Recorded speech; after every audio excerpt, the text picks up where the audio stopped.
El 12 de novembre del 2016, el Carnet Jove donava el tret de sortida a una acció participativa amb la voluntat d'implicar els joves catalans a l'hora de crear el Carnet Jove del futur. Una millor versió del Carnet Jove actual, repensada, enriquida i, el més important, feta entre tots. Per aconseguir-ho, l'acció participativa es va planificar en 3 fases diferents. La primera es va fer a través d'un formulari online de participació obert a tots els joves d'entre 12 i 30 anys. Hi van participar 7.568 joves d'arreu de Catalunya, amb més de 16.000 aportacions, que es van agrupar en 20 grans àmbits temàtics.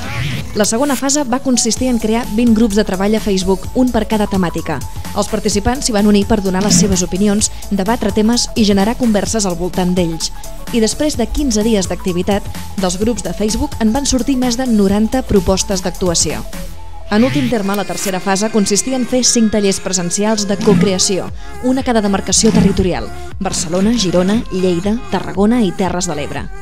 En aquestes trobades es van reunir entre 35 i 40 joves a cada taller, on es van presentar els resultats de les opinions dels joves a les fases anteriors i es van fer taules de treball simultànies, segmentades per grups d'edat, cada una d'elles amb un moderador, per tractar els temes més rellevants entorn a la creació del nou carnet. A aquesta acció se li ha donat difusió a través d'una campanya de 360 graus, totalment transparent, dirigida a tots els joves de Catalunya perquè hi aportessin el seu gra de sorra, que és fonamental i indispensable per idear un nou carnet. I de quina manera podíem arribar als joves des de Carnet Jove?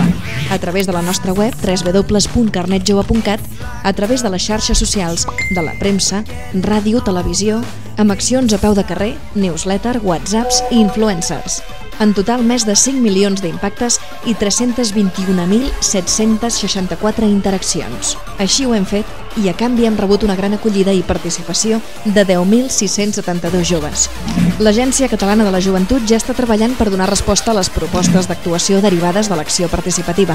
Gràcies a totes les generacions Carnet Jove, perquè és amb ells i gràcies a ells que estem a punt d'aconseguir-ho, a punt de crear el Carnet Jove del futur.